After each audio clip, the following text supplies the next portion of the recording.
L-impedana pol-oppożizzjoni issa wkoll li Dr. Adrian Deli ħajkun il-kap tal-Partit Nazzjonalista u kap tal-Oppożizzjoni anka ħajkonna il-budget li ovvjament iridu nifokaw dwaru u jkollna risposta wkoll għad-diskors tal-budget mill-kap tal-Partit Nazzjonalista u kap tal-Oppożizzjoni, però mbagħad għandna numru ta' liġijiet importanti fosthom liġijiet ta' skrutinju għal dawk li ħajkunu f'pożizzjonijiet partikolari fil-pajjiż u anke barra mill-pajjiż bħala ambaxxaturi, etc. Uridu naraw hemmhekk ikollna hearings u mhux kumitat fejn wieħed jibgħat email u xi risposta b'email.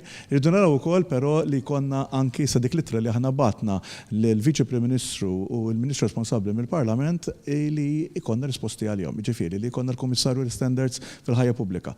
Li naraw li l-ħinijiet għal-diskorsi fil-Parlament għal dak li għandu x'jaqsam mal-Oppożizzjoni ma tkunx darba kull 3 xhur imma tkun iktar frekwenti. Irridu naraw ukoll li jkollna f'dan il-Parlament ħinijiet aħjar u adatti iktar għal-membri parlamentari. Naraw li konna ukoll diskussjoni dwar il-membri parlamentari nisa fil-Parlament Malti. Irdu naraw ukoll li f'dan il-Parlament naħdmu biqbil ukoll u b'rispett lejn xulxin. Fuq kollox naħseb dik hija l-iktar ħaġa importanti li konna rispett reċiproku lejn xulxin.